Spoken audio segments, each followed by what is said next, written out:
اب اگر آپ کو کوئی گالی دے رہا آپ چپ یا خاموش ہے تو کیا ہوگا؟ وہ بھی حدیث میں آیا ہے۔ اللہ کے رسول علیہ السلام کے صحابی سیدنا صدیق اکبر بڑے نرم دل آدمی تھے، بڑے بااخلاق، ان کی فضیلت تو بیان ہو ہی نہیں سکتی، یہ ایسے تھے۔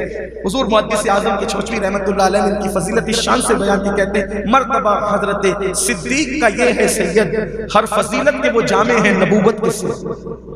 وہ صرف نبی نہیں تھے بس، باقی اللہ تعالیٰ نے سارے اوصاف ان کو عطا کیے، بڑی شان والے بزرگ تھے۔ حضور کی ان کی تربیت کی تھی، جب کوئی نہیں رہتا تھا تو بھی حضور کی بارگاہ میں رہتے تھے۔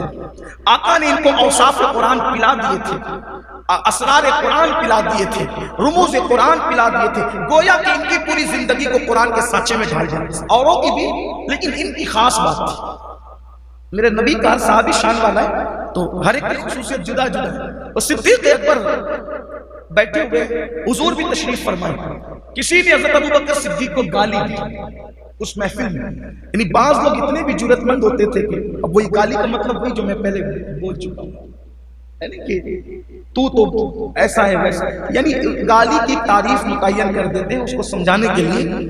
کسی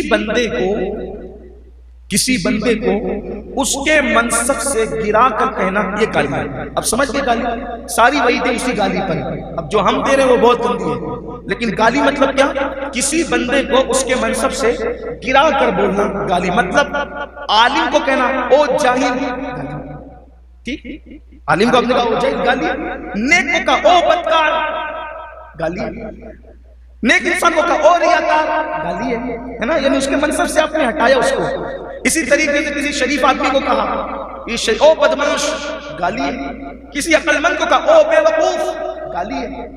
اب سمجھ میں آ گئی گالی، یعنی گالی کسی ایک لفظ کا نام نہیں، انسان کو کہہ دیا او کتے گالی ہے، بلکہ کسی انسان کو کہہ دیا او پلے، پلا تو کتے کے بچوں کے، یہ بھی گالی ہے۔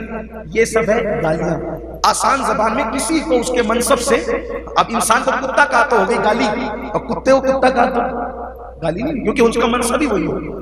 انسان کو کہا پلا تو گالی ہے، لیکن کتے کے پلے کو کہا پلا تو کوئی گالی نہیں ہے۔ بات سمجھ نہیں نا گالی کیسے کہتے ہیں؟ انسان کو اس کے منصب سے ہٹا دینے کا نام ہے گالی۔ ایک بات میں اور عرض کروں، اسی لیے کسی بھی مسلمان کو کبھی جاہل مت کہا کرو، مسلمان کو کبھی جاہل مت کہنا، یہ گالی ہے اس کے لیے۔ کیوں؟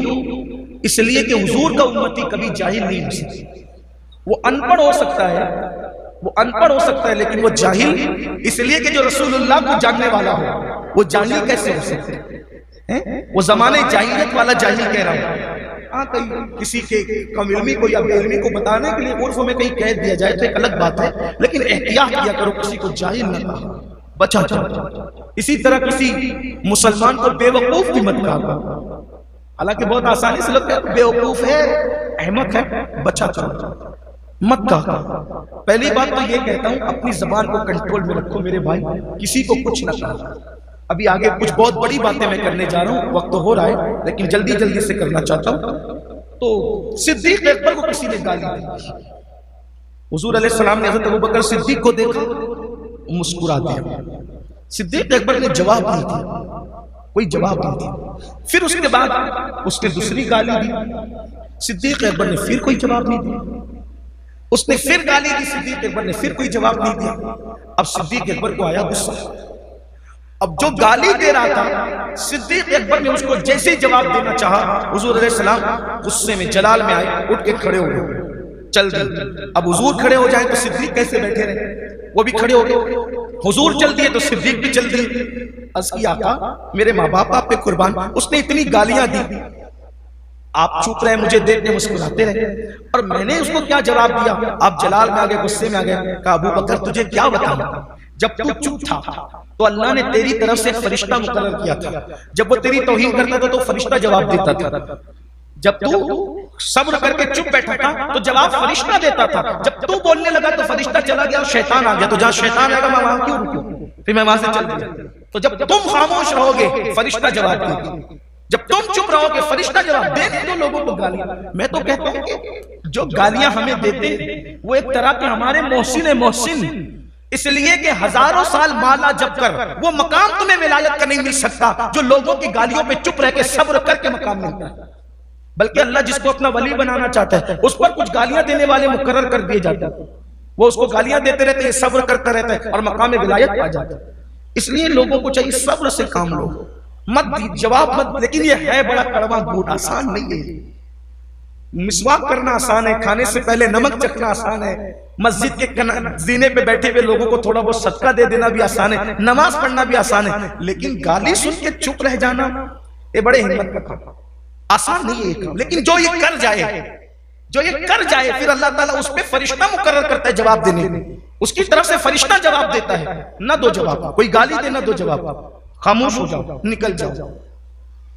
ایک مرتبہ مروان نے امام حسن کو گالی دی، مروان نے امام حسن کو گالی دی، دیکھو گالی اس نے دی، امام حسن کا جواب کیا تھا؟ آپ نے گالی نہیں، فرمایا مروان میں تجھے گالی کے جواب میں گالی نہیں دوں گا۔ کیوں؟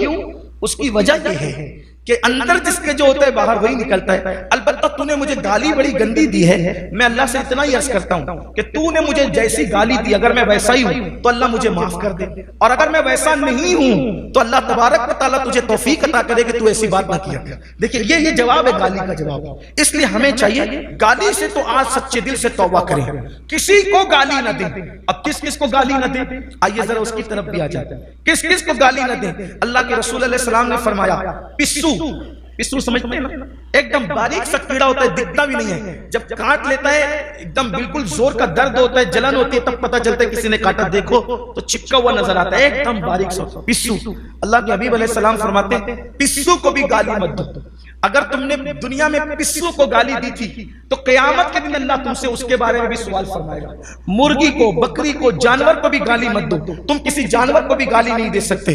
اللہ اکبر۔ اور آگے آئیے، اللہ کے رسول علیہ السلام فرماتے ہیں اگر کوئی کافر تمہیں دکھے تم کافر کو بھی گالی مت دو، وہ کافر ہے، تیری زبان تو مومن ہے، تو کافر کی وجہ سے اپنی زبان کو کیوں گندا کرتا ہے، اپنی زبان کو کیوں خراب کرتا ہے؟ کافر کو بھی گالی نہیں دے سکتے۔ اب بات کا اینڈ کرتے ہیں، اللہ کے رسول علیہ السلام سے صحابہ نے پوچھا یا رسول اللہ کافر کو تو گالی نہیں دے سکتے، کیا شیطان کو گالی دے سکتے؟ شیطان تو بہت برا ہے۔ اللہ صحابہ پہ رحمتیں نازل فرمائے، دیکھو وہ کیسے کیسے سوال پوچھ لیتے تھے، ہمارے مسئلے حل کیا۔ اب شیطان تو بہت برا ہے نا، تو شیطان کو کیونکہ لوگوں سے زنا وہی کرواتا ہے، شراب وہی پلواتا ہے، اسی طریقے سے کفر وہی کرواتا ہے، شرک وہی کرواتا ہے، سارے گندگی تو اس نے کر رکھی ہے، شیطان کو گالی دے سکتے ہیں؟ اللہ کے رسول علیہ السلام فرماتے ہیں نہیں، ہمارے مذہب میں شیطان کو بھی گالی دینے کی اجازت نہیں ہے۔ مذہب اسلام شیطان کو بھی۔ اب بتاؤ مجھے مسلمانوں تھوڑا سا اس حدیث پہ غور کرو، جو مذہب شیطان کو گالی دینے سے منع کرتا ہو، جو مذہب شیطان کو گالی دینے سے روکتا ہو، اس مذہب کے اندر ماں بہن کی گالیاں، بیٹیوں کی گالیاں، اس کی اجازت کیسے ہو سکتی ہے؟ اس لیے اپنے اعمال سے اللہ کی بارگاہ میں توبہ کریں۔ ہم جس راستے پہ جا رہے ہیں وہ راستہ جہنم کی طرف لے جاتا ہے، ہم جس راستے پہ جا رہے ہیں وہ راستہ تباہی کی طرف لے جاتا ہے، ہم جس راستے پہ جا رہے ہیں وہ راستہ بربادی کی طرف لے جاتا ہے۔ اللہ کے بندوں توبہ کرو اللہ کی بارگاہ میں۔ جب کافر کو بھی، شیطان کو بھی گالی دینے کی اجازت نہیں ہے تو ایک دوسرے کو، دوستوں کو، بھائیوں کو، بہنوں کو، بلکہ آج کل تو اللہ کی پناہ آج کل کے نوجوان لڑکے ماں باپ کو بھی گالی نکالتے، ماں کو بھی گالی دیتے، باپ کو بھی گالی دیتے، یعنی ڈائریکٹ جو گالی دی۔ ان کا انجام کیا ہوگا یہ تو نہیں پتا ہمیں، لیکن ان کی دنیا بھی تباہ ہے اور آخرت بھی